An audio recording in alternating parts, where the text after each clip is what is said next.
Good morning. Welcome to Blood and Grit. This is a mini campaign of Fistful of Darkness by Stefan Struck, a Weird West hack of Blades in the Dark by John Harper. I am your clay-baked game master, Zeke Gonzalez. I'm a graduate student and a game designer, and you can find me on Twitter at Fantasy Ecology. Our posse of Hellstone scavengers, these scoundrels known as Hell's Kin, are being played by, Janie. Hi, I am playing Marie, who is the speaker. And I forgot what else I was supposed to say. Your name. Oh, Janie. And Corndog. That's me. I'm Corndog McGraw, and I am playing the lovely barrel-chested Roscoe Clark, who is the Shot, a deadly gunslinger and showman. And Proper. Hello, my name is Proper Nerd Name. I'm a staff member, role player, game master, and designer. And today I'll be playing Agony Hawthorne, the Outlaw. She is a hound folk, and beware of her gun. Luca, off to you. Hi, I'm Luca Locke, and I am playing Beulah Violet Clay, the Scout. All right. Today's show has content warnings for blood, body horror, gun violence, and religious imagery. And today, before we get started, who would like to do a little recap of our last run? Any of my lovely players like to do a little recap? I know it's been 2 weeks. We got to see some familiar faces.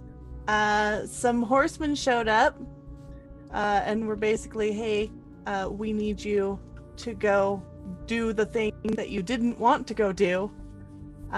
We also fought a giant skittering horror thing that had been blessed underneath the bowels of a church, and all of its baptized minions. A hell church, a devil church. Yeah. Well, I'm blanking on the name, Zeke. It was the church of who? It was the Shrouded Chapel of Saint Amen. Amen, yes, Amen. And then we torched the church down. Yes. Not before doing what? Getting a lot of Hellstone. Oh, we did release Amen. Oh, right, that's right. We released Amen. We also released Lydia Shaw. And we killed as That many one wasn't as questionable, congregants though. as possible, and went out in a fireball of glory, basically. And I still ask, are we the bad guys? Yes, this is correct. We are. I'm pretty positive we are. We're mean, not. Our this name universe is version of Hell's the Four Kin. Horsemen kind of showed up to us, and we're like, hey, we've got some tasks for you, buddy old pals. Well, half of us were so I like, feel yeah, like- that sounds cool. And half of us like, no, fuck you, Mom. And that's kind of where we left things off, I think. This was the I best mean, recap I've ever been a part between of. fuck you, Mom, and yeah, okay, we can go do that. I mean, it is legit because one of her was her mom. So Yes. it's an accurate statement. Yeah, so exactly right. So the last run, the party delved deep below the Shrouded Chapel of Saint Amen, where the ravenous saints make their home base, in order to steal a map that they were told could lead them to, they could basically either sell or use to claim some Hellstone, possibly from across Resurrection and the surrounding county. And after releasing Amen, destroying the chapel, and scattering the ravenous saints, they were able to claim the map. And during downtime, they were visited by the horsemen, two of the horsemen, who we recognized from our Devil Aim for Me Trophy Dark game as some of the previous player characters who have been changed by the Burning Beyond. And you all agreed, or there was some disagreement about the exact nature of what to do, but you at least agreed to follow the map to find the Septum Tenabulum. And the riders specifically wanted you to blow that instrument and play its song. And there's still some question about who would do that, whether or not they would. There is some push and pull within the party about that, within the posse about that. However, a lot of things have been going on in Resurrection over the last 2 weeks as you've been preparing for this next run. The sun has completely disappeared. A starless night has blanketed Resurrection for 2 weeks, lit only by small white flames that appear and disappear across the land. The people of Resurrection have become occasionally gripped in bouts of violent and unpredictable behavior, only to die later by spontaneous combustion, as if they were being burned up by their own rage. And nobody new has arrived in the county for some time. And it doesn't seem that people can leave either. Resurrection seems to have been separated from the rest of the world by the goings-on here. And it's bad, and things are getting worse, but you can feel in the air that is on the precipice of changing. Whether for the worse or the better, it may be up to you. Over the course of the last 2 weeks, you have been able to identify the location marked on the map as the location of this Septum Tenabulum, and it is a series of red clay caverns called the Bleeding Labyrinth. However, there is a complication here in that it is on the property of the Rattlesnake Gang's hideout, essentially the ranch of Family Burns. It is well within their territory, and so you would have to find some way to get to it, whatever method you choose, as we are now going into the planning and engagement phase. Now, the Rattlesnake Gang is different than those girls that we totally fucked up, right? Yes, the Bootstrap Gals are a Hellstone mining operation whose leaders, the twin sisters Ruthie and Sable Scarlet, died in the last run as they became involved with that, also trying to get the map. Yep. Oops. And the Rattlesnake Gang is a company of burglars and robbers, but lately they have also been attempting to acquire strange and occult artifacts, which seem to be more for personal use than any involvement with the same sort of ring of, selling those sorts of things that you all are a part of. They don't seem to be putting those things on the market. So could we maybe bait them with my special dagger thing? That's a great question. So right now we are looking at planning and engagement. So the different ways that you can basically you pick your plan and add a detail, and then we'll make the engagement roll to see how this goes. Rather than sort of planning out every detail of a plan and doing lots of smaller rolls, you can try to gather some information or get more details about this. You are not. If you look at the right side of your character sheet, there is a bunch of different small, short, quick versions of what the planning could be. So that's a good reminder for all of us. It has been a full month since we've done this before. Now, I heard rumors that this place is called the Bleeding Caves just because of the water and, the clay and all that, but something tells me there's a little bit more truth to this here casual name for this place than what might meet the eye. Would I know any demonic, hellish information about the place that we are visiting? What is it you think you might know that information? Or could get it?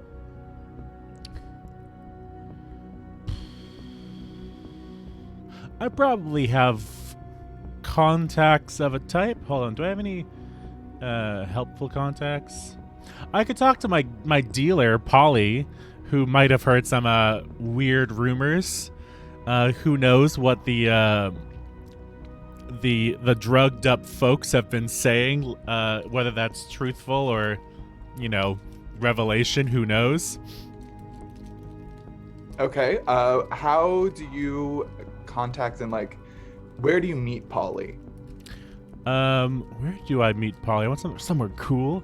No, actually, no, that's a lie. The best place is to meet somewhere that's not suspicious. So we meet at the saloon, and we chat quietly over a couple of drinks. And before anyone notices, she has passed me some drugs. And while I'm there, I give her a little bit more money for the day and say, hey, do you know anything about this place? This, what is it? Bleeding something or other? You talking about Bleeding Cathedral? Bleeding Labyrinth? Sorry, not Cathedral. That was the last one. I was going to say, what is this, GM? No. No. Bleeding Labyrinth. Why, hell, yeah, that one, I think. Not a lot of folks go too deep down there. It's on, Rattlesnake Gang's property, but it's also infested with ghost scorpions and devil dogs.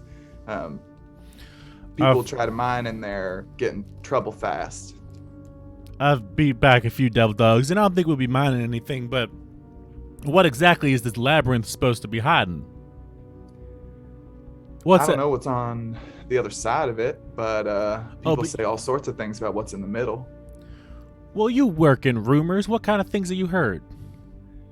And she sort of looks at you askance and says, well, I think I've heard a lot of different things, but I could make another loop around and think on it, maybe for a spot of extra coin. She'll ditch into her pockets where it's almost a little bit empty, but she'll pull out at least one or two more coins for her. Okay, why don't you go ahead and roll me a consort? Consort? I have 0 in consort, so that is a disadvantage, right? So if you do not have consort, well, I mean, if you have another thing in mind here, but consort with fellow beings from your heritage or background, friends or rivals, to gain access to resources, information, people, or places. Mm-hmm. Sounds about right to me. So if you don't have it, then that means that you roll 2d6 and take the lower. They're both ones. Ones. Okay. You give her a little extra coin, and she just gives you a laundry list of possible options. Says that it's a place that spirits are drawn to. There's lots of devils there. That members of the church are hiding something there. That big government has been building something there. Just like all of these different conflicting conspiracy theories, none of which really stand out to you as likely. Any being more likely than the other. Just a whole slew of confusing possibilities. Okay. Agony doesn't really know what to do with that, but she just shakes her head and goes, well, I thank you, I guess. I'll see you same time next week, probably, okay? You got it. Did anybody else have any want to make an attempt to gather some information about this place or these people? Could I attempt to, since I'm the scout, may I attempt to head out to this area on the map? Obviously not going there. I just want to survey. Yeah, so you're finding a good vantage point and trying to see... just kind of want to do some recon, see who goes in and out of this, what dangers may be lurking there, get any sort of information I can. And you're staying off the property, right? Yeah, no, I'm trying to find a good vantage point from, I'm sure, some plateau or butte out in the distance where I can look. Okay, so I think this is controlled because you're not really putting yourself in danger here, but your effect is limited. The amount of information you can get is limited by your distance. Okay. So yeah, go ahead and roll. Just one then. Why don't I have higher survey? I'm all in prowling. This is terrible. I got a 3. A 3. Okay. Yeah, so you're just not able to find quite a good position. At one point you think you do, but then you begin to notice a pack of hungry wolves and you don't think it's a good idea to stay. So you just aren't able to find a good vantage point and you aren't able to really learn anything new. Yeah. All right. I will return to the hideout defeated. Would anybody else like to try to gather any information, or do we want to start talking about which of the plans you might want to go for? Can I try? I'm just trying to figure out what I could try. We'll just think about like what you think Marie would do, right? Could she check at her family's home for any books or anything that might have information? Yeah, that sounds like a read probably to me. Does that sound about right? Probably. Okay. I think this is also controlled, probably standard. So go ahead and roll your read. Okay, just waiting for it to load up. Come on. I should just have a dice with me. Just 1d6, right? How many action ratings do you have in read? 1. 1. So yeah, then it's 1d6. Okay.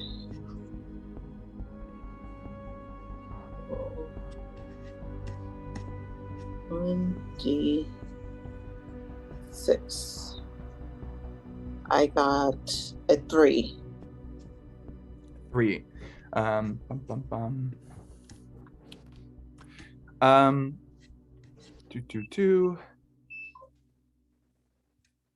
I keep looking at the wrong thing. Yeah, so you go through and you look through your family's notes and religious texts, and although you definitely notice a couple of allusions to the Bleeding Labyrinth, it seems to be important for something, but it's just not clear what.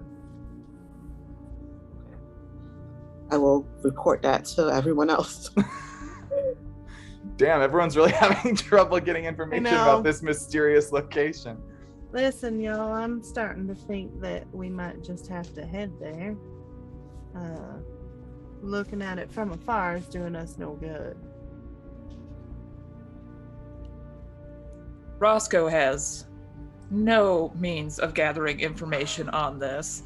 But he will be back at the hideout, prepping every weapon, making sure that everyone else's weapons look good to go, and things like that while everyone else is trying to gather information.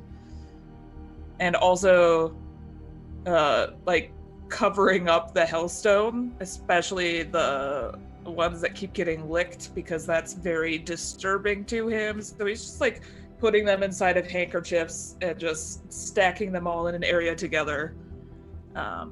But wrapping specifically one up in like kind of like a veil or like a doily material as the one that is regularly licked by Beulah, and just like setting that one off to the side so it doesn't get in with the rest of it. No contamination. Okay, so yeah, we get a shot of all of the posse together in the hideout, the roar of the waterfall and the trains going overhead, as you all are planning how you want to get to this place, how you want to try to metaphorically attack. If everyone is gathering up in the hideout, I'm gonna just kind of sit back and watch Roscoe organize what I consider to be my rocks. And after doing such a good job, I will just kind of go up staring at him and take the like little cheesecloth wrapped rock of his and just unwrap it like a foil sandwich and Please no. Please. Oh. you're Oh. a weird one, Roscoe. I'm not the one putting Hellstone in my mouth. Over here organizing rocks. You got them all wrong, you know. I feel like this is back in the Organizing days by where people would size? suck on like lead sticks. Like, this is upsetting. Yeah, except when you suck on Hellstone, sometimes tentacles come out of your face. Oh, please don't tell me that happens right now. Roscoe would probably faint. I mean, If you Beulah, are are you? organizing by flavor and spice, you have got them all wrong. I am not organizing by that. I wasn't organizing them by any real method. So, Please stop licking it. Please stop. So I'm just gonna say when Marie gets near like the Hellstone, her hands start bleeding. Oh It's like- Lord. Marie, there's some extra cloth over there for your hands.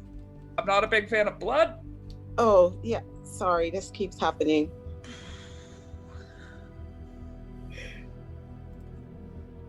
I'm gonna turn to Agony if she's back and just say, Agony, I attempted to go out and get a look at these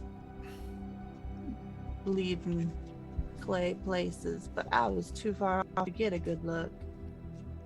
If you got any information you would like to share, that would be great, but otherwise I think we should attempt to wander out that way. Rumors abound about that place, and I can't say that any of them are any good. They all sound like fucking weird conspiracy theories to me, so unfortunately we don't have a lot of information going into this.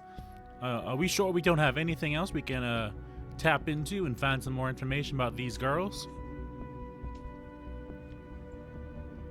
I can attempt to go out and just listen if you would like. I mean, if need be, we can just attack them or sweep them out of there. Well, I figured we could attempt a little bit more subtle attempt to just maybe infiltrate. It is called, you've heard the name Labyrinth, right? It is called a labyrinth. It is potentially full of various places we can scuttle off in. So we trying to Perhaps even sneak avoid in? notice. Get right to where we need to go and blow this horn and go home. Call it a day.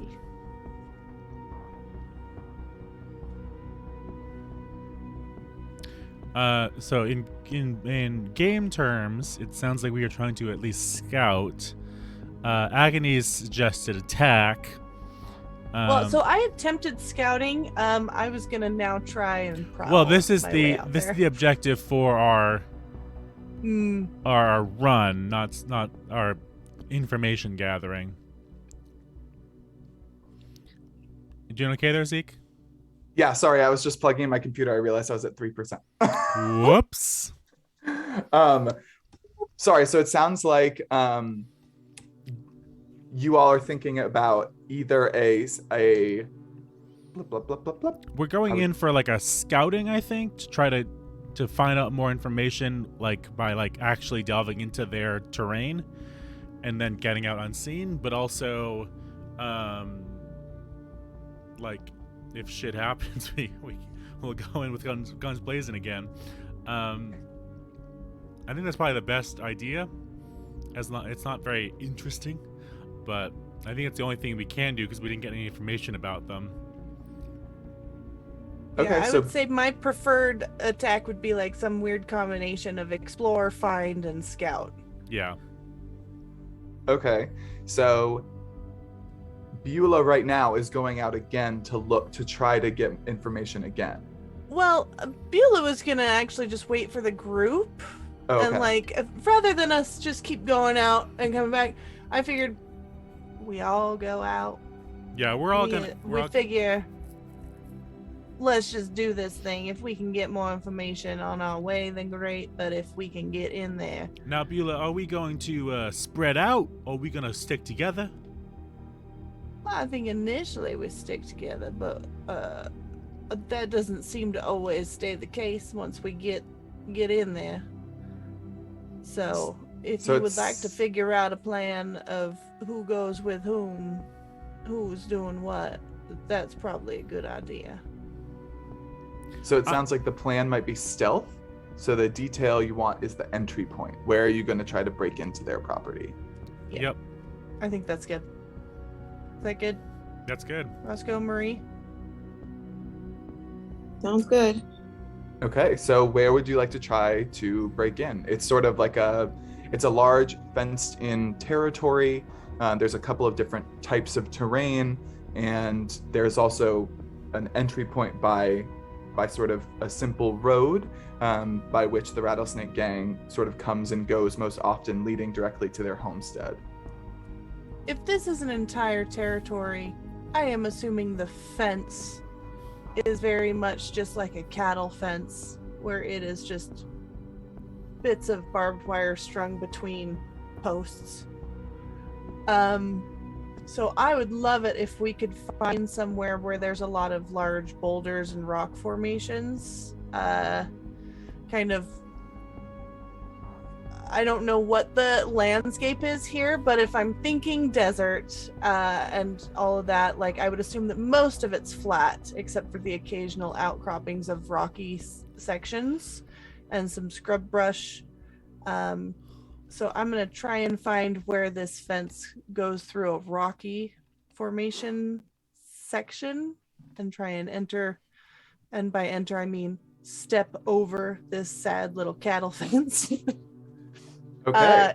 Onto the territory and try and move in from the side. That's what I will suggest to the group.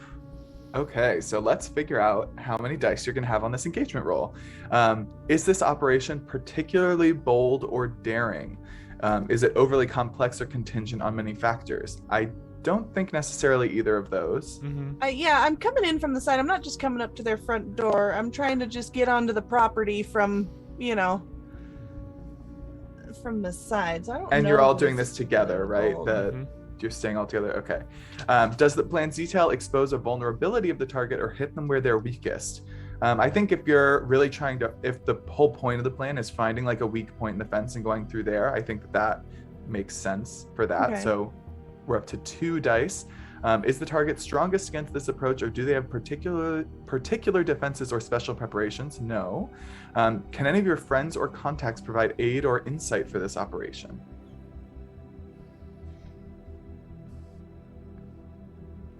I think I already tried the rumor mill, so I think that's going to be a failure. Anyone have any fun contacts on their character sheets? So it would be a very loose interpretation of my listen to the land. But like I always know where I am and how to care for myself. I can read like the weather with great result, things like that.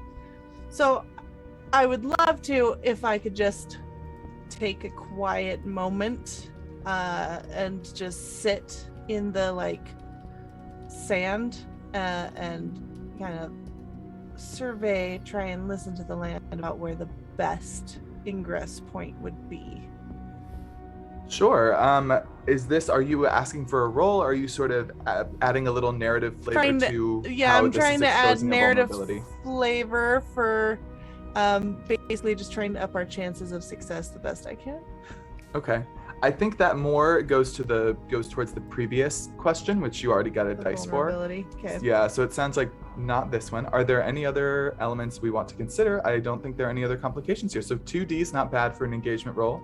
It sounds like Beulah's leading the group. So Luca, do you want to make this roll? 2D6? God. Yeah. Okay. I got a 3 and a 1. We should not have me roll anymore. Okay, so you're in a desperate position when the action starts. So you all make your way into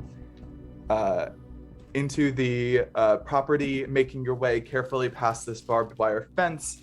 and make your way to the entrance of the Bleeding Labyrinth, this sort of series of red clay caverns. And as you're sort of sneaking your way in, you're just outside the caverns when you all hear guns being cocked. And as you look around, you realize you have been surrounded by the Rattlesnake Gang. And you don't see Edwina Burns, who you all know is the leader of the gang. And you don't know why they're here. It doesn't necessarily make sense that they would all be at this particular place in the property. But one of the members of the Rattlesnake Gang steps forward, and she has her hat pulled low. There are rattles around the brim, and she looks up at you and she says, "Now what is it y'all think you're doing down here on Burns' property?" I was attempting to make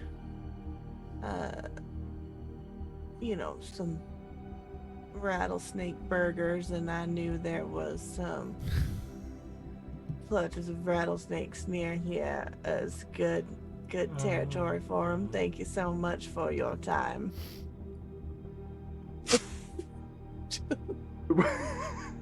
So what? That sounds like This is you're trying to talk your way out of it. Ridiculous.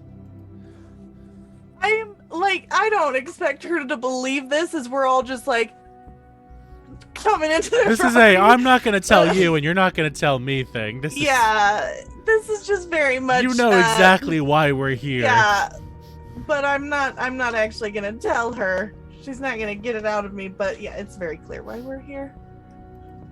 So, she says, "Rattlesnake burgers, huh?" And she cocks the gun before leveling it at you. That sounds like a threat to me. I am not the one with the gun pointed at anyone's face. If we're talking about who's being threatening. Roscoe, were you going to say something? Roscoe is just trying to scope out the crowd, trying to figure out, like,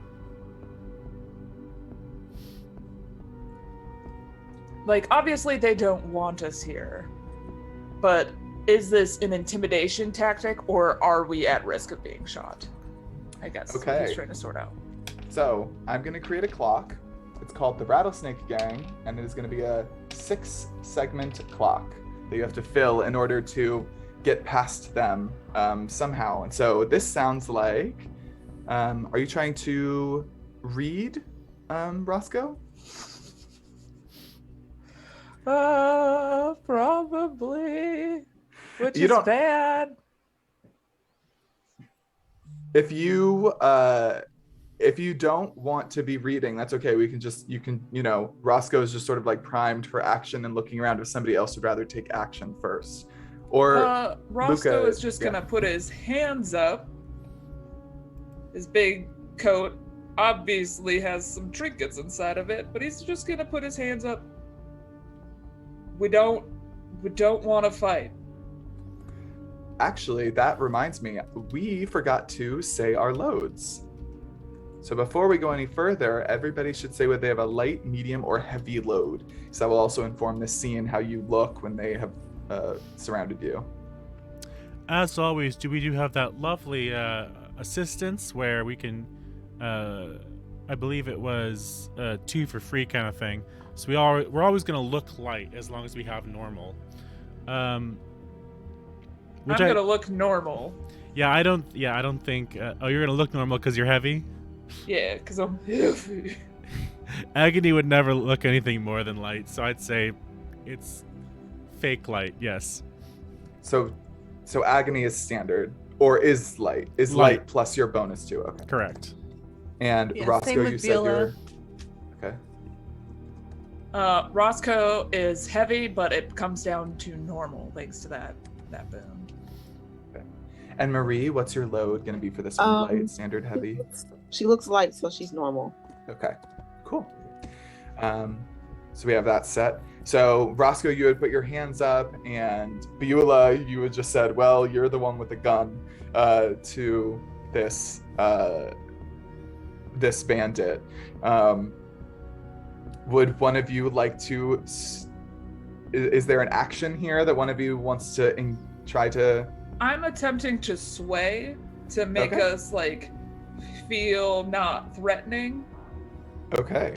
Despite how fucking creepy we look. As the normie of the group, I am trying to look as least threatening as possible. Okay, Don't you give me that, Beulah. Excuse me, the banshee look is very in right now, I'll have you know. I was gonna say I feel bad for doing this because my plan is to do the exact opposite. It feels. We'll see. I don't want to say it's what my character would do, but I am the outlaw, a maverick and desperado beyond rules. So we'll see how this situation resolves after this roll. So this is a I think this is a desperate standard. Let's see here.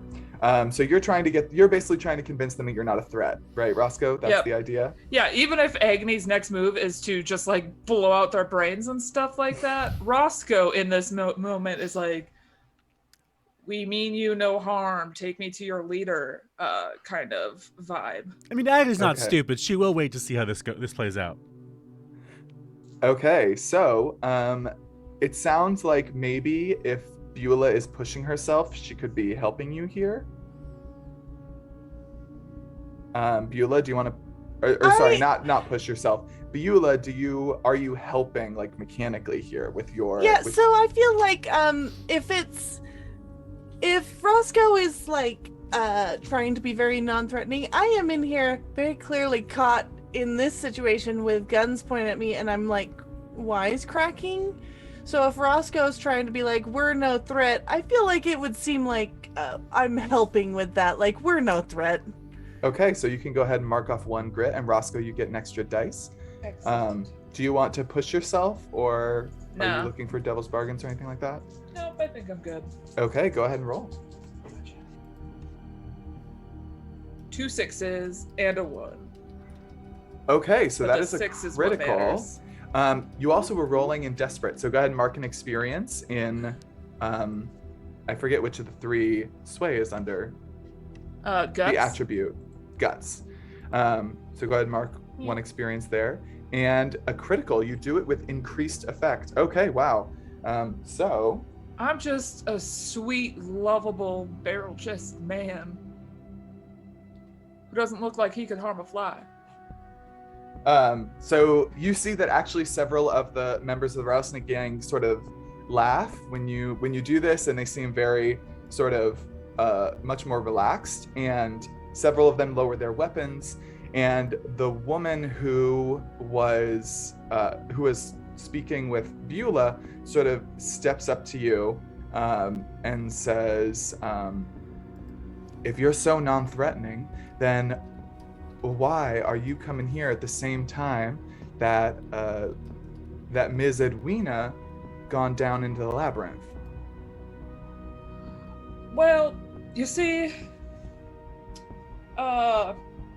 we are currently tracking a demon that was let loose at the church, and we caught wind that he came this way.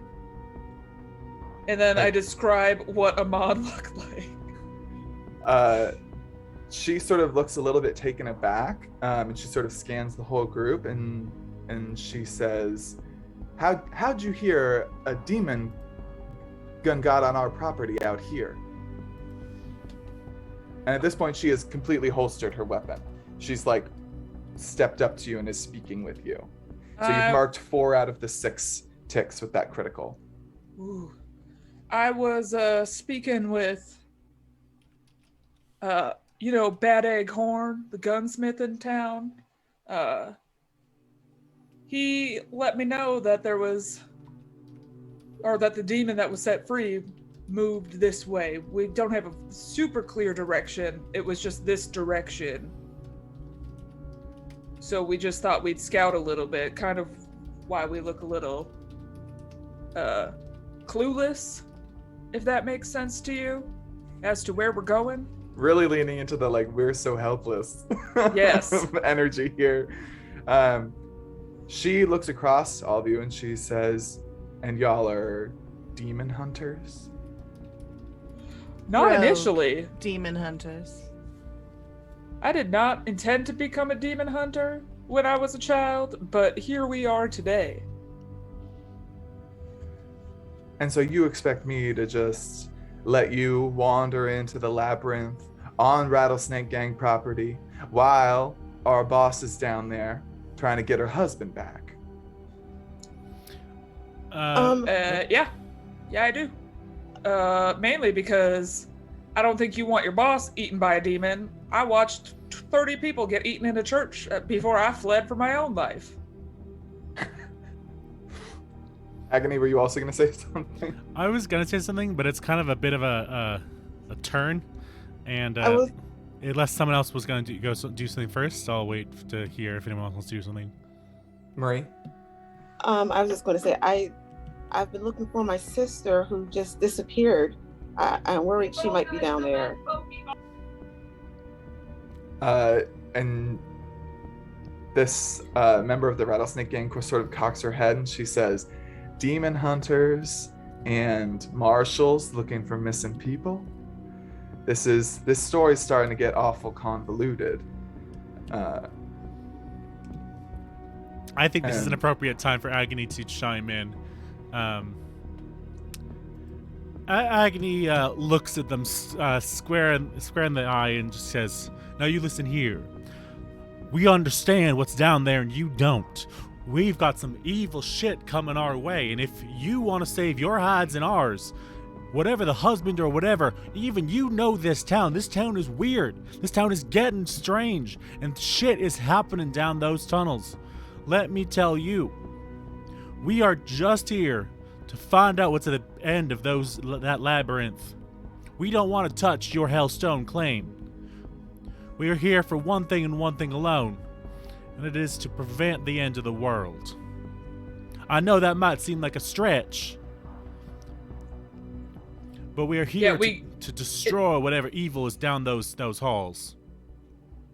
And it was kind of jump-started by, the demon getting loose from the church. It's when it all went dark, and Roscoe just points at the dark sky. Yeah, so it sounds like Agony is making a command roll to me. Does that sound about right? I was about to say, I don't want to say it, but that's what I'm trying to approach this as. I'm commanding them to listen to me and pay attention to what we're doing. Yeah, I think that sounds perfectly right. I think it's no longer desperate. People aren't directly pointing their weapons at you. There's a moment for action here without necessarily dire consequence. So I think it's risky now. And I think the effect here would be standard. Can I help? Yeah. Because Proper's dice have been terrible today. So I am just going to assist, and hopefully RN Jesus will listen to us in our thoughts and prayers. Yeah, so you can go ahead and mark off a grit, Roscoe, and Agony, you get an extra dice. That is 2 5s. Okay. A 5 is a on risky is you do it, but there's a consequence. You suffer harm, a complication occurs, you have reduced effect, you end up in a desperate position. So I think that you you are able to sort of you convince this burglar, geez Louise, this robber that you're the best people to send down there to do this, that you don't mean any harm. You fill in the rest of this clock. However, let's see.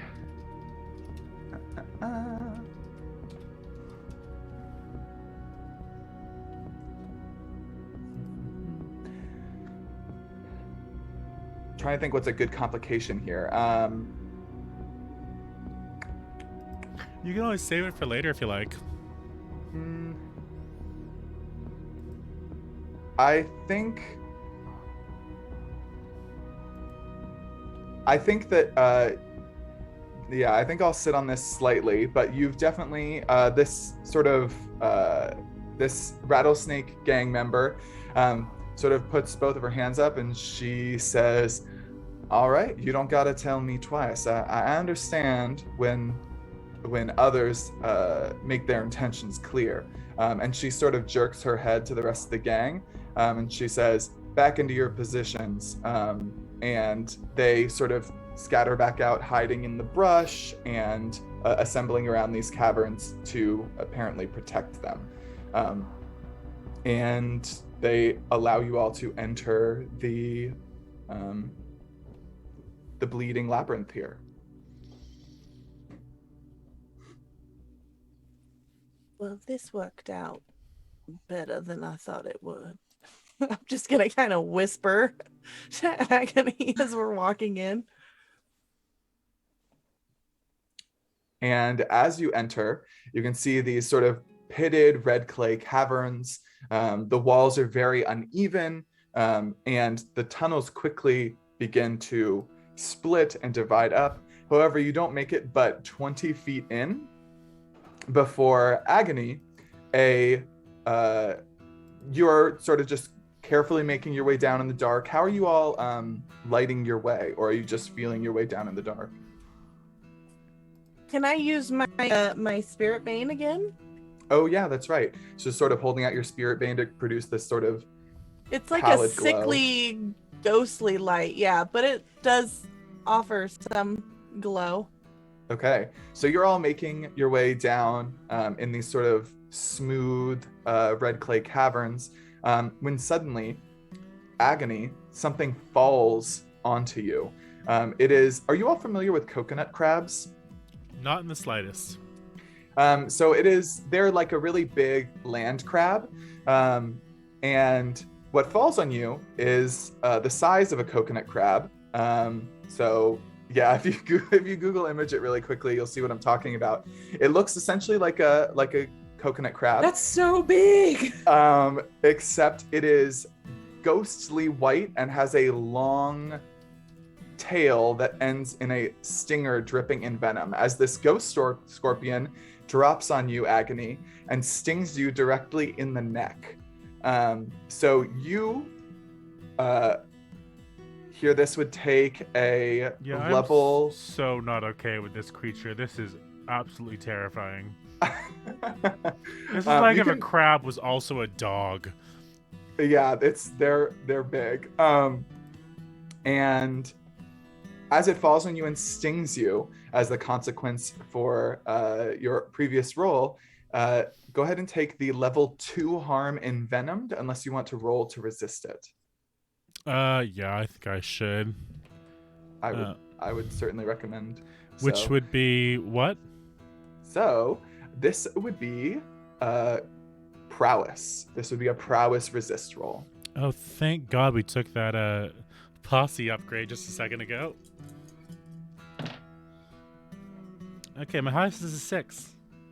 A 6. So you take 0. You mark off 0 grit from that. And what does it look like as you're able to prevent this thing from harming you at all as it falls down onto you? How is the tunnel illuminated, Luca?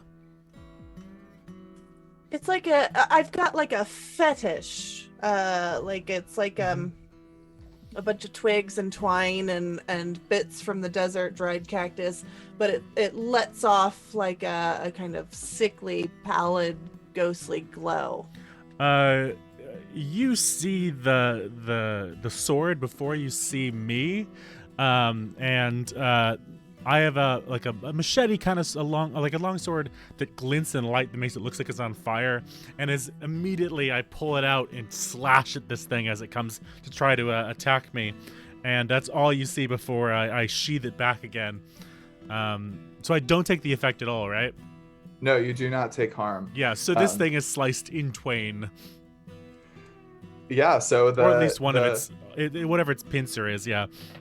Yeah, this thing sort of hits the ground with a heavy impact as Agony was able to prevent it from hurting her, and it sort of skitters sideways up as if it was going to start climbing the wall of the tunnel again, reaching out with its large pincers and burying those in this soft wall. Does anybody else do anything here, or do you let it just sort of crawl back away out of sight? If it is moving away, I will let it. I am going to be very much looking at the ceilings and any sort of outcroppings or anything, just to make sure we don't get any more creatures dropping on us, and as they see the light coming. Okay, so But it if sounds it's like moving away, I'm gonna let it. I'm not gonna engage with it and have it come back. all right. So no one's gonna mess with the ghost scorpion. Nope. But Roscoe will take note that it's right there. So that Okay. way, if they have to come back out this way, we can be a little bit more mindful. Okay, so you all sort of watch as it slowly crawls up. It's not decapitated. When you cut off just the tail's gone, just sort of leaking this sickly ichor as it climbs back up and out of sight. And you all begin to just make your way deeper into the Bleeding Labyrinth. And as you do, the name for it quickly becomes obvious, because in places, this clay becomes so wet from moisture in the tunnels that it runs down the wall, looking like blood, rather than sort of this combination of water and clay that is puddling underfoot, and creating this sort of slick, slippery passage down deeper until you begin to notice branching tunnels. And this is the next obstacle for all of you, because the labyrinth is a labyrinth. So how are you all trying to navigate it?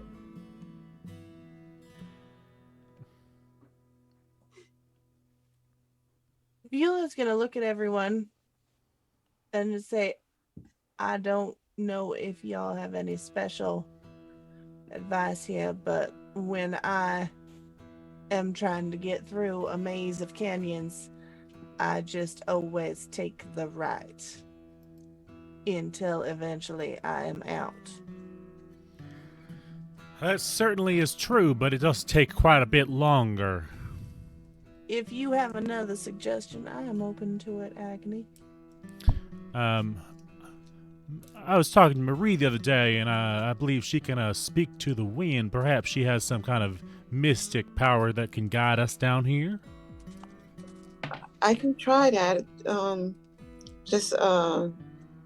Weird things are happening when I use that. So can I'll try. This is literally a contact that Janie's character has. So I don't know what Zeke wants to do with that. It speaks with the wind. Oh, that's so interesting. I think it's in the group chat. Yeah, I see. That sounds sort of like an attune to me, like you're trying to like spiritually connect with the landscape. Is that how you're interpreting that? Yeah. Okay, so go ahead and roll. Let's see. So what your objective is to speak to the wind to see if it can help you navigate? Yes. Okay. And that's going to be attune. I think right now it's actually not risky. I think this is relatively controlled. And I think the effect, I mean, you're communicating with like, what does it mean when you are like connecting with the wind? Like, what does that really mean to Marie?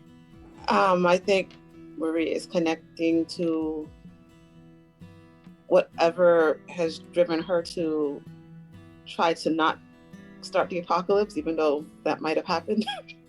Okay. Weird supernatural forces are involved with her. So is this you're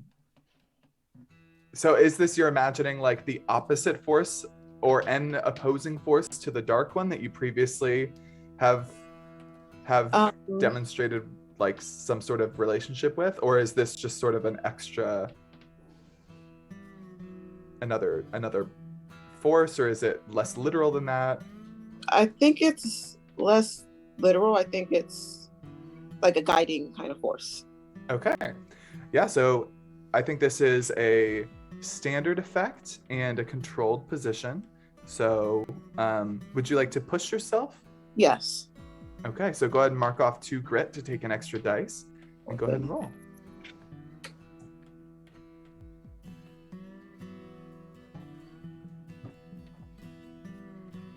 I got a 4 and a 4. Okay. So, okay, so I think you sort of connect and begin to follow this voice navigating through these tunnels, and you begin to hear a sort of conflicting voice, this sort of like whispers on the wind from something beyond, from something that is somewhere nearby that is trying to push you in the wrong direction, confuse you, and that was a 4, right? Yeah. Okay, so we mark off 2 segments of this labyrinth clock. However, these whispers are going to give you the level 1 harm confused, unless you would like to roll to resist. I'll roll to resist. Okay, so this is a wits resistance roll. So roll all the dots that are in the wits. So under the first row, how many action ratings do you have in wits? 2. 2. So you'll roll 2 dice, and it'll be 6. You'll take 6 minus the highest number of grit.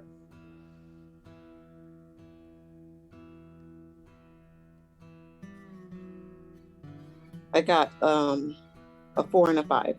Okay, so you only take 1 grit as you mark off 1 grit as you are able to resist the confusing influence of this something else that's down here that's whispering to you, trying to deceive you and confuse you. So you all have made some significant progress through the maze. The walls have become wetter. There's more, it's more slippery down here. And every once in a while, out of the corner of your eye, you feel like you can see something glinting just on the edges of the light, this sort of sickly light that's being produced by Beula's spirit talisman. So what's the next, who's going to step up next to try to guide the party deeper and further as this labyrinth continues to wind? I do have the Listen to the Land, where outside of civilization you always know where you are and how to care for yourself, and my mount. I can also read the weather with great result, though that probably doesn't apply here. But it says I always know where I am. So I don't know if that would apply here in this labyrinth, but I would love to use it to the best effect that I can. Yeah, I would say in this context, I think this is the sort of thing where like you will always be able to backtrack as long as the pathway behind you is the same as when you traveled along it. If you would like to yeah, I know. Can I just take out a tube of lipstick and mark a tile on the floor and then just sit there and watch it? Just to make sure some little gnome or something doesn't come up and switch. It does not seem to be moving around you that you can tell. But if you want to try to literally like sort of sense the movement of air and figure out passage and do a read roll that way to try to delve deeper through, okay, you could do that with it says you always read the weather with a great result. So let me go look at this really quick. Trying to figure out what a great result means. Let me search great result. Just pulls up just that.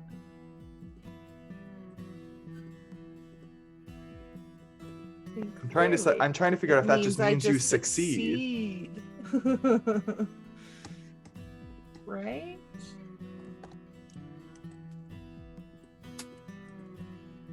Oh, here we go. Great.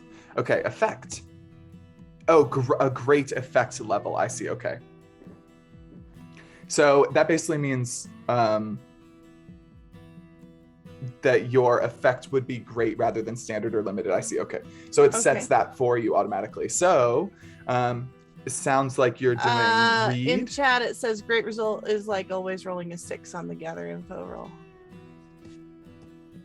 Oh, where's that? In stream chat, monkey, echo. Oh.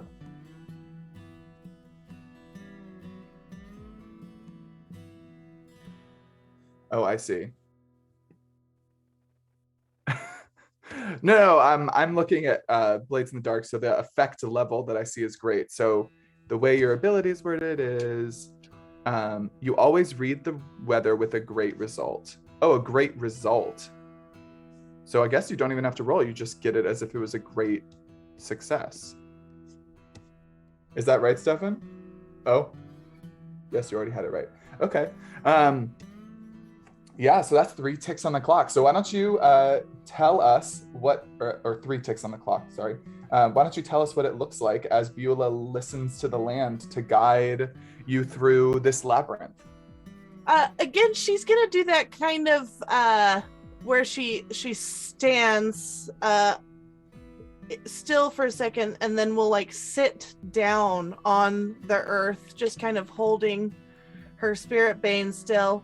And you will see the like color from her hair and face, just it seems to almost bleed down into the earth until she's like almost like as white as the bleached sand outside. And she will just sit there for a second silent and then stand up and say, I believe it is this way, and start walking forward. Yeah, so you guide the party down a series of these winding passages, and as you do, the wind actually picks up. You can feel it stronger and stronger, like you are quite literally following this signifier of getting towards the center or the end. It's not entirely clear. And as you begin to go, you begin to catch, again, those flickers of light. And as you are moving, you begin to feel this sort of like rising sense of something happening nearby. There is something that is sort of drawing on or reacting to each of your individual life forces, essentially, something you can feel inside you. And those silver flickerings around the edges of the light begin to, you notice those, and you can tell that you're getting very close to something that is happening within this labyrinth.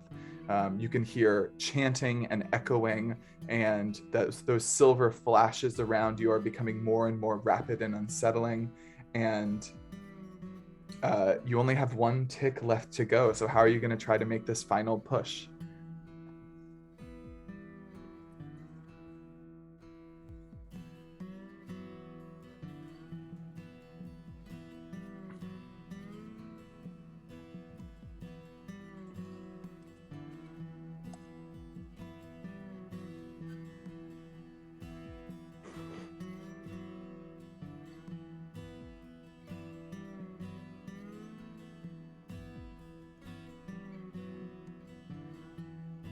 I can't really think of anything Agony can do, but like the one thing I can think of is like very seriously, like just backstory related, and it's just that she's from hell and she's used to like navigating her way back, so like maybe she can find her way back into the bowels of hell, but that's a bit of a stretch in any direction. Is there a way to check for footprints? Since What's-Her-Face just came down here, Roscoe is a man who enjoys the hunt.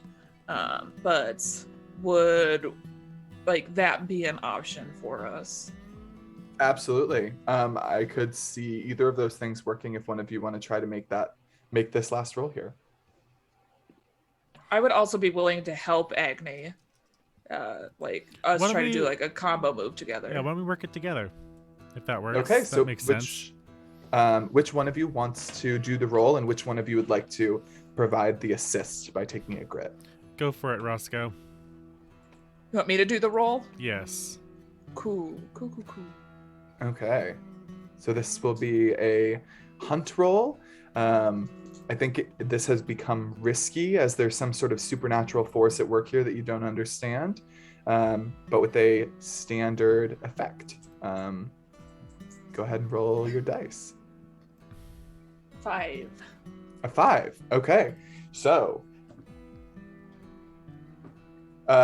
between the two of you, you're sort of like, why don't you describe it for me? What does it look like as Roscoe is able to lead the group to the center of the Bleeding Labyrinth with Agony's help, sort of sensing hell nearby and being drawn towards it? I suppose we use Agony like a metal detector. I was kind of imagining that it was Roscoe doing most of the work, and then every so often Agony just being like, "Wait a second, try there instead." I like to imagine that Agony goes, and like the head turns of like a dog that's hunting too. 100%. I love that. And as the two of you, I can smell the fire and brimstone. Get closer and closer towards the center of the maze, you eventually come around a very tight corner to a central chamber. It's a round domed room that has clearly several other passages that branch off deeper or maybe back towards areas of the maze that you've already been, but clearly the heart of this maze. And you can see that at the heart of this maze there is a great well sort of set in the ground, and it has a sealed cover made of stone that is sort of inlaid with a variety of clearly magical symbols. And sitting in front of it with a coffin beside her, you see a very large woman with the classic hat of the Rattlesnake Gang on her head, who you figure is Edwina Burns, and she is performing a ritual that is cracking this gate wide open. And that is where we will take a little break. Ooh, spooky, we're back. Thanks everyone for waiting. Where we had just left off was the posse, Hell's Kin, had made their way to the center of the Bleeding Labyrinth, this complex network of red clay caves that has led deep into the earth below Resurrection, the town and county in which they operate. And once finding their way to the center, they found this surprisingly well-maintained central room, this nice dome. And in the center of that room was this well sealed with stone and inscribed with arcane symbols that is beginning to crack under the magical persuasions of the large, imposing form of Edwina Burns, who is standing beside a propped up coffin that is open, revealing a long, decaying corpse within. And you all have just sort of stumbled into this. You can hear her chanting. In one hand, she's holding up a small animal skull. In the other, she is flicking what looks to be some sort of mixture of blood and herbs on the well itself. And you can feel and see this seal cracking. And all of you can tell immediately that this is a gate to the burning beyond, from which Agony clawed her way here from. So coming upon this site and seeing her intentions, what do you all do? Marie runs towards her with her knife. Sorry, I didn't mean to interrupt you. I was just gonna cast about looking for a trumpet. Okay. Looking around the room, Beulah, you don't see any sign of anything that you would describe as a trumpet. It's just smooth red clay walls, water underfoot. You can hear dripping. This room, other than the well, is bare. So clearly you must need to go through the opposite side of the labyrinth in order to find the trumpet. But We Marie, went the wrong way. No, you made it to the center, and now it seems you need to get all the way through the maze to reach that objective. Okay.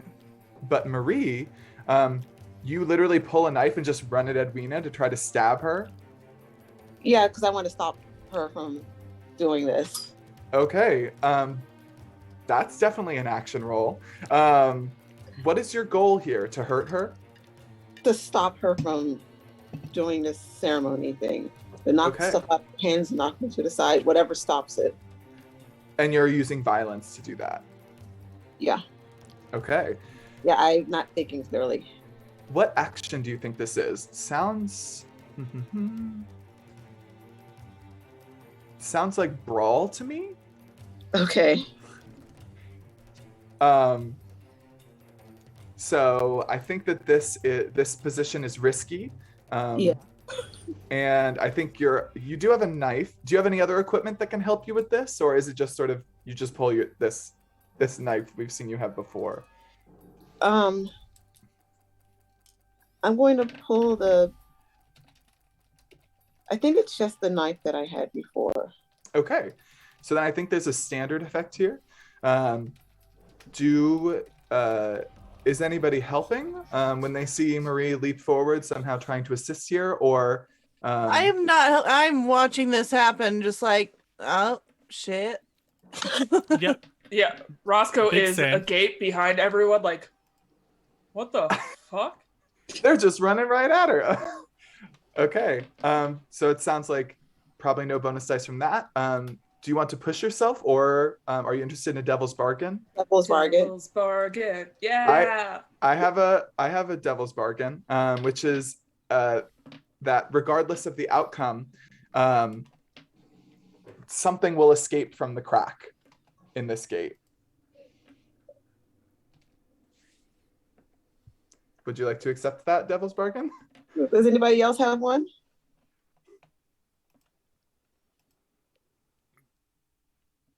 No, so Not better than that. I feel like I like that.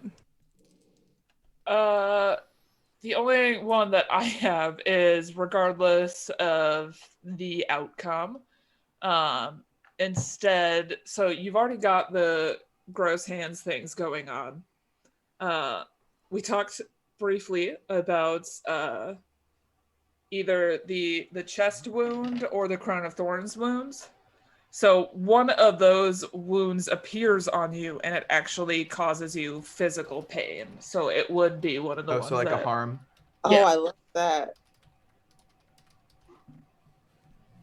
Corn So dogs. maybe like the less effective harm, like if it's blood dripping in her eyes, or like that side pain of a wound opening up on your...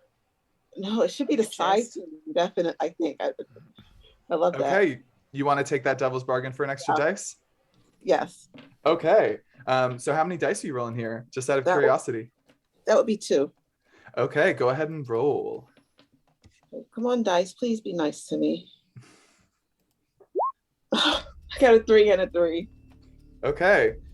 You suffer harm, a complication occurs, you end up in a desperate position, you lose this opportunity. Okay.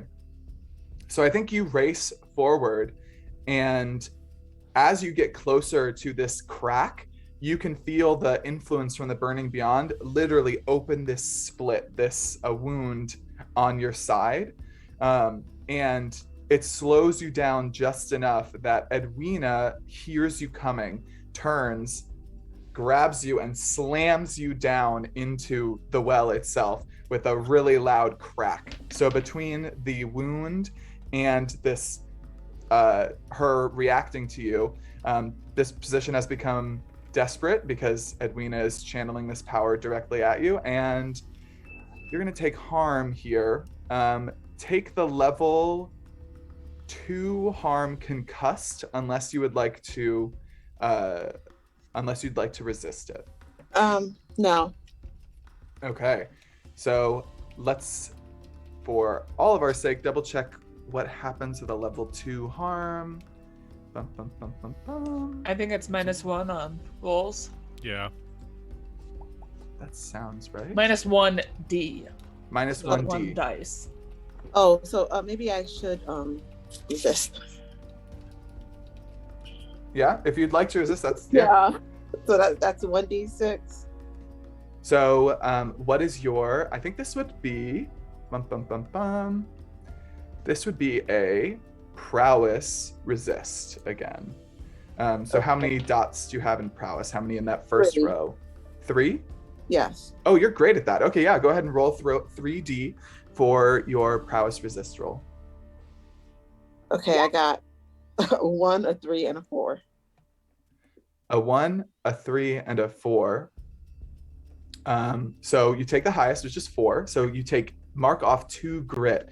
And what does it look like as sort of you are able to resist this injury from her slamming you into the well?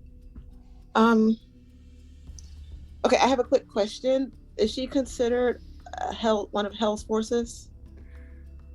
She is not. Okay. But she's definitely channeling the burning beyond right now.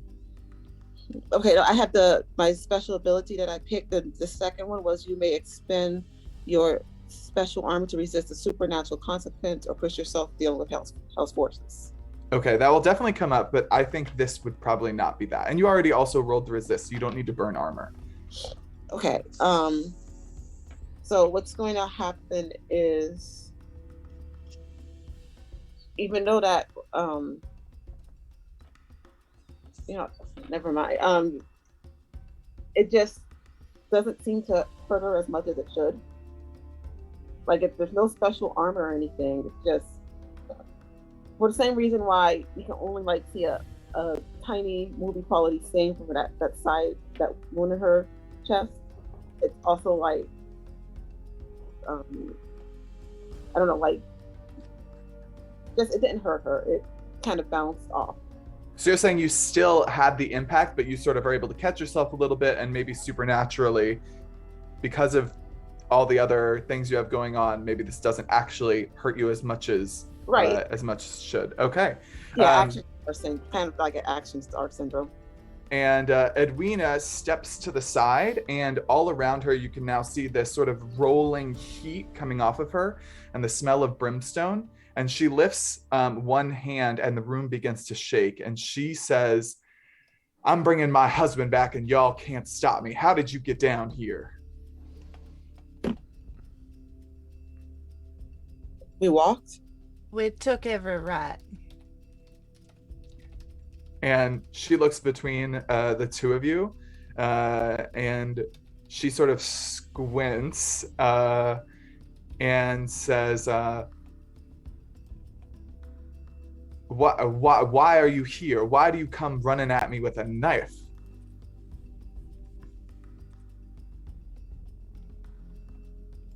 Because I didn't want you to open that. I have to stop this from happening. Oh, I'm going to open it all right, and you cannot stop me. I will. Okay. She steps around the opposite side of the well, and she resumes chanting, but looking up at all of you. And she has her hands up in clearly some sort of like magical defense that she's prepared to do if somebody tries to stop her again. What does everyone else do? Thank you to all of those in chat who have given +2 to Roscoe, an advantage to Agony, and a -2 to Marie. So churlish. How churlish? Fucking vocabulary on Zeke. Every day is like an SAT test. It's great. It's so good. Here's the thing. Beulah feels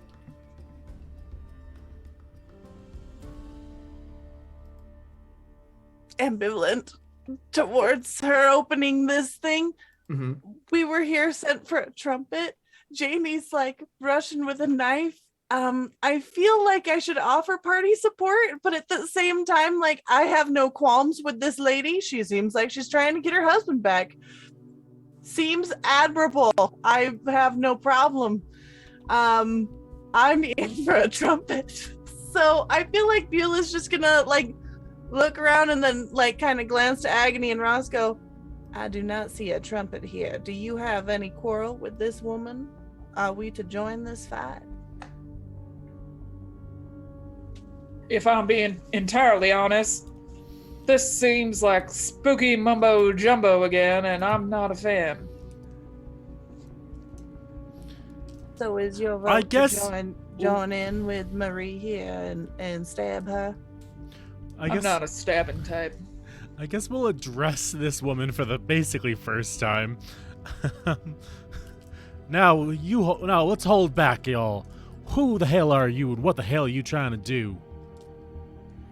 Her eyes sort of flick up to you, that smoke beginning to roll off of her skin from her pores as she continues to perform this spell.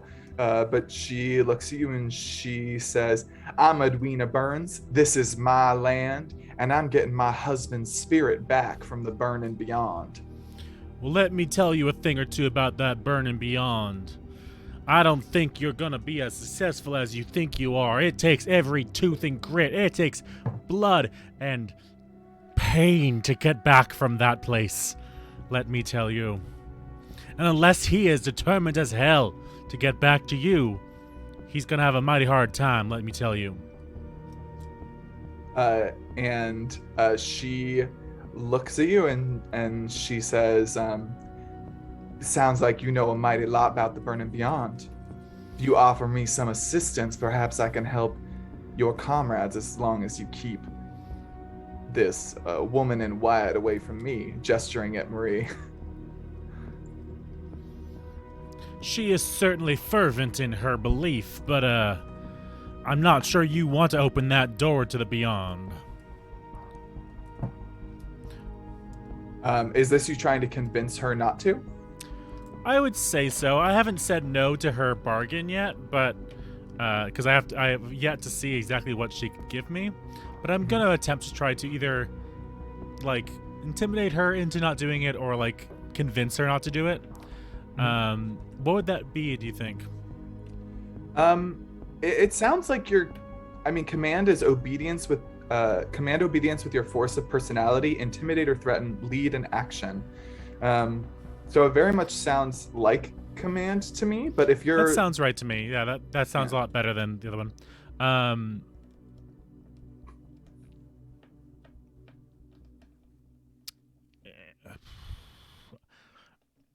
I only have the one there, so let's see how it goes. Okay. I think this is a risky position. She's channeling a whole lot of supernatural force, and you're taking a chance here, trying to convince her to stop. And I think your effect here is standard.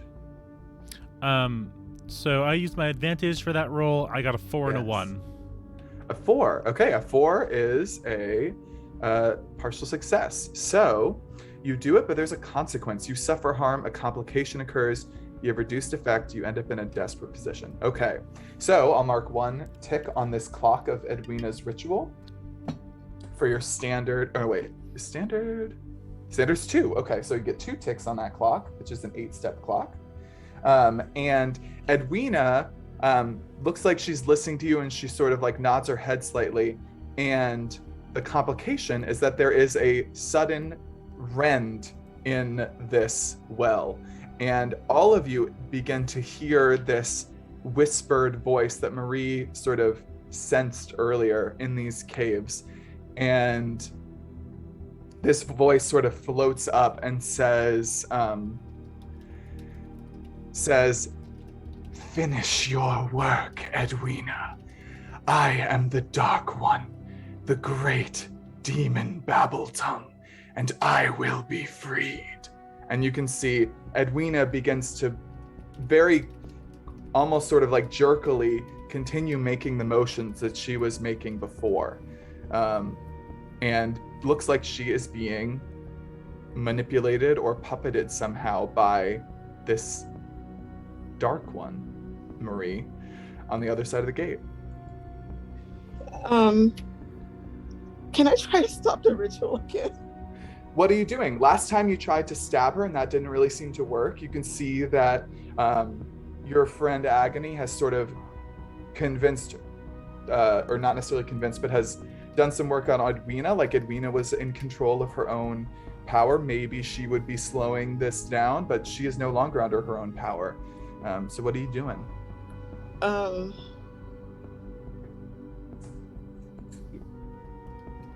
And it's coming. The sound is like coming from the well.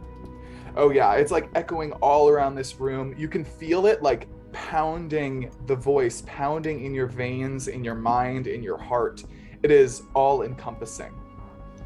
Would I know at all how to stop the ritual or how to stop that? You can make a roll to try to determine that. Okay, yes. But that's Okay, is Is that at a this... Oh, sorry, go ahead. is that at the minus?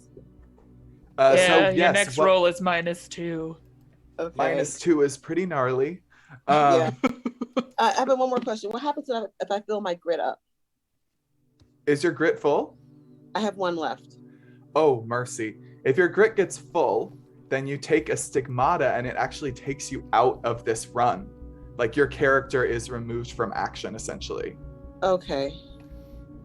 I don't want to do that. You can always that get was- 1 grit back by mutating from our That's special true. move. That's true. If you want to involve Hellstone in this somehow, you could get 1 grit back. You know that as a Hellstone scavenger, there's a certain amount of, let's see, how is it described? There's a certain amount of confidence that you get while handling Hellstone due to your Undo Hellish Confidence move. Oh wow. Okay, I'm in a bad spot. Yeah, this is very scary. I'm in a really bad spot. And I don't want Or to be. you know what we can do? We can just talk to this woman and see what her her bargain was. If we help her, she'll help us. Isn't Well, she her- under like the influence of the whispering dark one right now? Yeah, Yes, she is. Just gives her deal more oomph. Yeah. More chutzpah.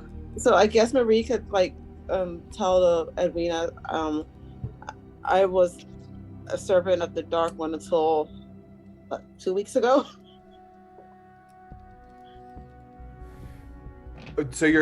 So you're leaning into that. What are you speaking to her and trying to like Her just trying get to her to break free of its control?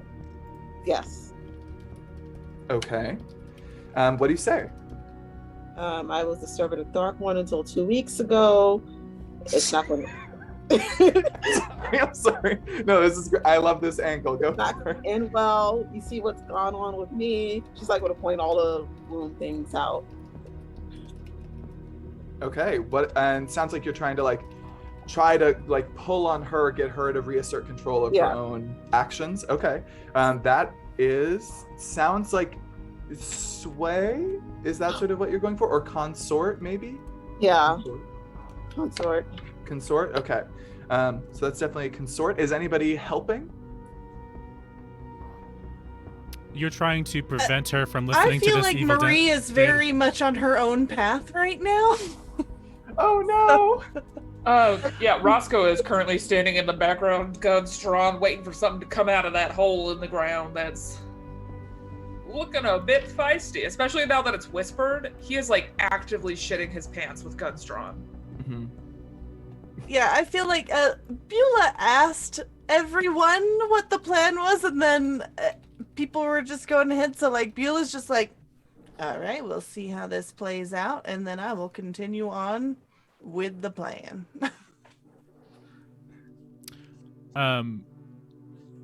Do remember, Marie, you have a -2 to this roll. No, I know. I don't know what else to do. So you don't want to push yourself because then you'll take a stigma and that will knock you out. Are you interested in a devil's bargain here? Yeah. Okay. The devil's bargain is that this room will suddenly flood with spirits. Spirits made of shadow flesh with eyes like glinting silver coins.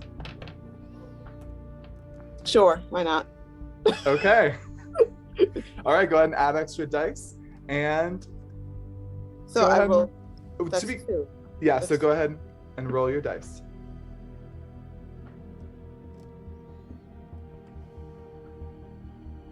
I got a 6 and a 2. A 6 and a 2. And so a 6 minus, I think it's -2 from the, Yeah. so that's a 4. So that is a partial success. You do it, but there's a consequence. You suffer harm, a complication occurs, you have reduced effect, you end up in a desperate position. I think this has a limited effect. Babble Tongue's influence has been released and is sort of using all of its power, this Dark One, to control Edwina and get her to complete it. But you can see Edwina resisting now, sort of pushing back against it. And I'll mark one more tick for a limited success on this clock. We're at 3 out of 8. And suddenly this room fills with spirits, hungry ghosts with blood-stained mouths and glinting eyes that sort of swirl through the room and begin moaning and screaming, looking for life to drain, and just beginning to spread out and disappear down the various tunnels of this maze. Anybody else want to make a move in that, in the wake of that?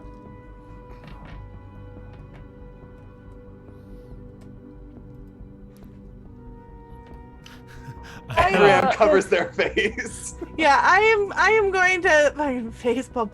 I am going to look at Agony and Roscoe and just kind of, what's the play here, y'all? Roscoe's pointing his gun up at the ceiling at all these spirits. He's just like, what the fuck is this? Just completely out of his element today. Agony lets loose a particularly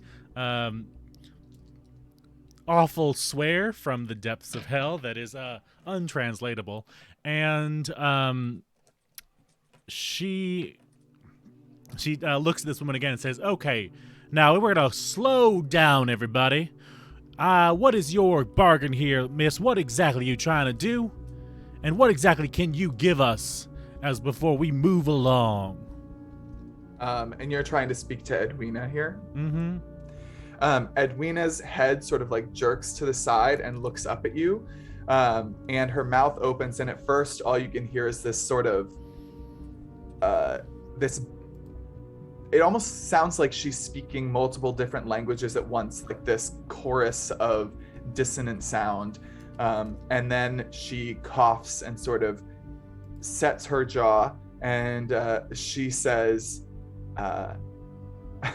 the situation has changed a little bit, but she says,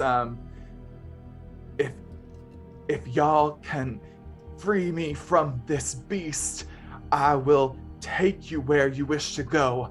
I know these tunnels like the back of my hand.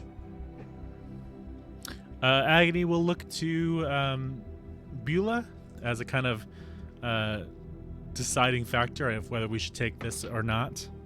Spirits pushing past you, going up the tunnel that you just entered this room from, as they begin to sort of spread out and flee.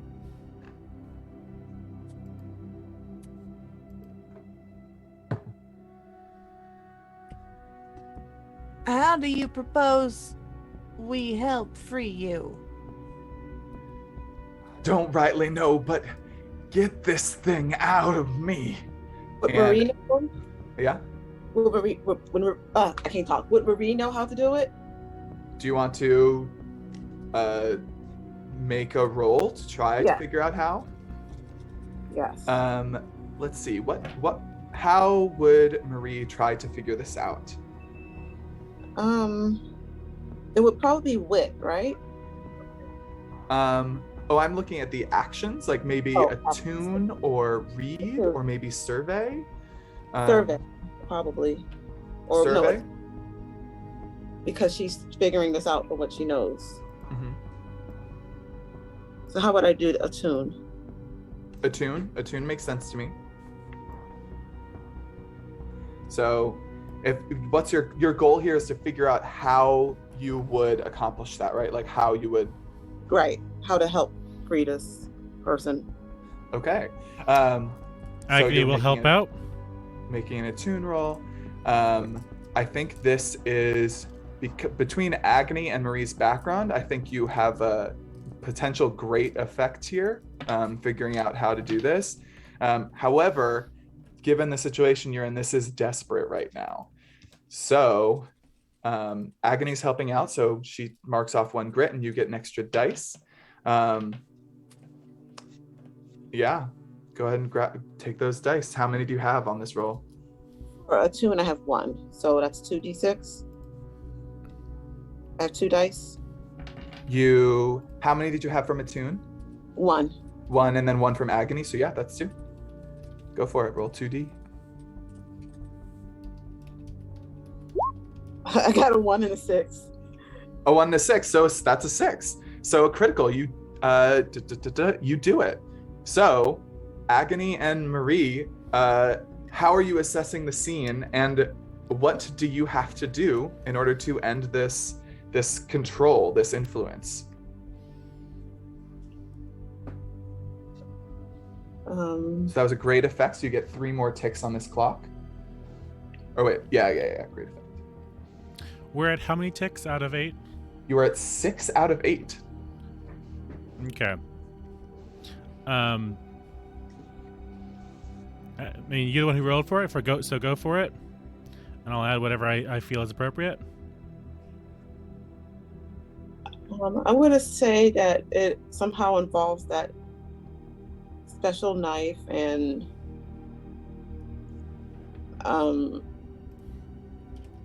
some kind of something Agony has to do, and something Marie has to do with the knife and the casket, the coffin. Okay. Agony, do you want to add a detail to that? I think what will happen is that while this woman is chanting her own things as she's being controlled, Agony will pull out some of her own kind of demonic chanting and counterspell it almost. If that makes sense. So while Marie is doing the work, she is trying to push them back. Okay. Over the table, I was wondering, would it help at all if I jumped in with my spirit vein? Well, that seems appropriate. I think Yeah, so I think they figured out what you have to do, which I'll add an extra detail here too. I think Agony is using her own knowledge of the Burning Beyond and Demon Tongue to sort of stem the flow of this magic. And while that is happening, Marie or someone else, somehow, you have to push Edwina into the casket and impale her and her husband's corpse together in order to stop this. Okay. So Marie and Agony, do you all convey that to the rest of the group as this howling demonic chanting rises to a crescendo? I would say, I was going to say yes. Yeah, you see that Agony's eyes have kind of gone completely black as she's slowly chanting these demonic rituals, and she'll scream this in between chants to Beulah.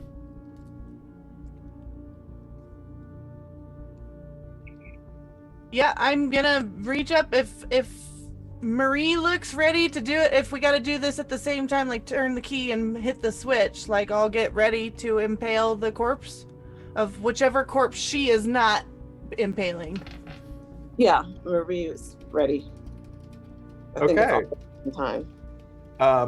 I think there are 2 ways that we could do this. We could either do this as a group action, if someone wants to lead a group action where everybody rolls probably either in a tune or maybe a brawl here to sort of like coordinate in this way to tackle her, impale her, and stop the ritual. If you're attuning, then I'm brawling. I could also see brawl or something like that. I will be useless brawling. Whoever leads it, you all would roll, and we would take the best single roll from all of you, which increases your chance of success. But every failure, for every failure, the person who leads the group action marks grit. Beulah, are you leading or am I leading? Because I've directed you to do this.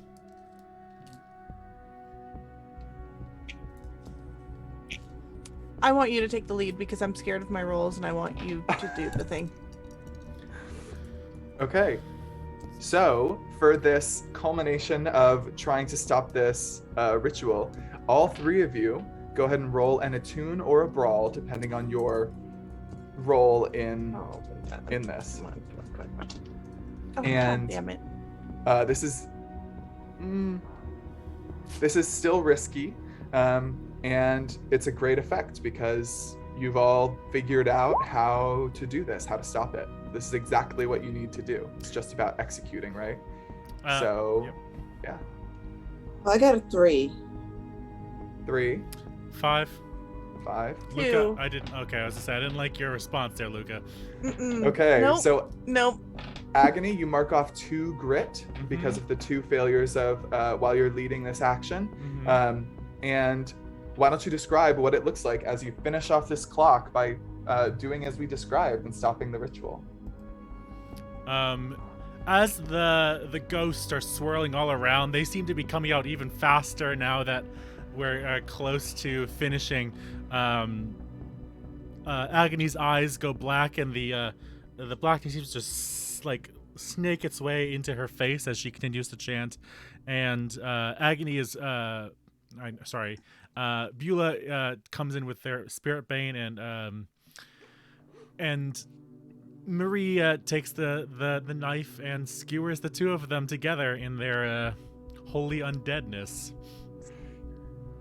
Yeah, so Edwina launches down into the coffin with a loud thud, the words getting choked in her throat as that happens before Marie impales the two of them together, and immediately the voices stop and a hush falls over this room as you have ceased the ritual. And Edwina, you can see these this run of blood running down her cheeks like tears out of the corner of her mouth, and she sort of grasps the hilt of the dagger and looks up at Marie and says, "Not exactly how I was expecting this, but I can't feel the dark one inside me anymore." I can heal you if you need it. How would you do that? You would just have to make. Let me read this correctly. Have to swear allegiance to the dark one? Well, No, it's not no. the dark one anymore, I guess. Oh, it's not. It's a I can't really follow Marie's backstory anymore, but it's some god of some kind. Well, no, she's had a change of faith after. Okay, so sounds Sorry. like Marie is trying to heal using that move. Yeah, I'm probably just going to like say that you will help us find the trumpet so we could stop what's happening. Help us with good or whatever they're doing. What are they? Oh, my camera's not keep falling.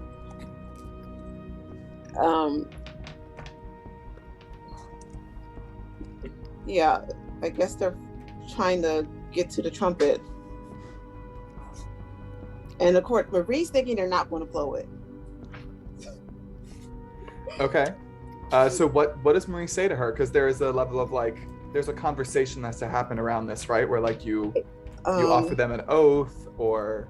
Yeah, you just have to, I'll tell her to take an oath to assist us in stopping the apocalypse. And she looks up at you and she says, "If the apocalypse is stopped, can I still get my husband to yank him out of the burning beyond?" I would recommend we don't do that at this point. You're going to have to live on with the fact that he is gone for now. Oh, that's rightly not the answer I was hoping for here, but I will swear to aid you as that was our promise. I'm a woman of my word. And what does it look like as you heal her, Marie? Instead of all the dark stuff that was happening before, she does still take on some of the wound, but it is more of a like a sparkly swirling. And as the wound is healed and the dagger pulled free, she sort of gets up, looks sadly down at the open casket of her dead husband, and then moves the lid up to cover it. And she turns and she sort of brushes herself off and she says, "So, where is it y'all need guidance to?"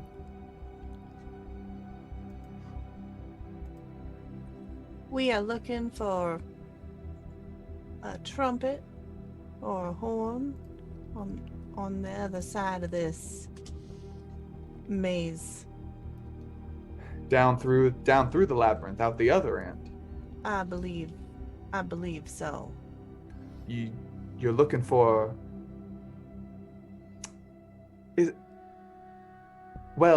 I'm familiar with there's something that grew down there. Do you know what's down here underneath Resurrection?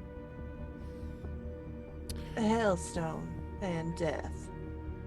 Well, you're right about that, but underneath all that, underneath Resurrection County proper, there's an older city that was buried down here. It was destroyed by storms of sand, fire, hail, fallen stars. I go down there sometimes to think. Others have begun to make their way down as well, but I think what you're looking for is there. I can take you there. All right, you lead the way then. And as she sort of takes all of you in properly, looks back down at her husband's coffin one more time, and then turns to lead you deeper through the Bleeding Labyrinth, that is where we are going to end for the day. We will finish up this final adventure next week. So thank you all for joining us for this episode of Blood and Grit. I have been your silver-eyed game master, Zeke Gonzalez. I'm a graduate student and a game designer. You can find me on Twitter at Fantasy Ecology, and my latest D&D adventure, Stitched Up, is going on sale tomorrow afternoon. It is the third installment in the Clutches of the Crooked Coven campaign, or the Grasp of the Crooked Coven campaign, and it is all about rescuing children from a hag before she takes them apart and stitches them together with dead animals into terrible monsters. So if you like the stuff going on in this episode, keep your eyes peeled for that. I was not at all prepared for where that sentence was going. And now our posse, the rootin' tootin' scoundrels known as Hell's Kin, were played by Proper. Hello, my name is Proper. I'm a TPK staff member, roleplayer, game master, and designer. If you want to play your own weird, twisted stories, you can get Generational over on Itch, which is the storytelling game about a whole world. If you also want fun, spooky shit, you can check out my current magnum opus, Madness Calls It Forth, the City of Mist campaign, based on Knights of Paintown, which is starting on the 15th.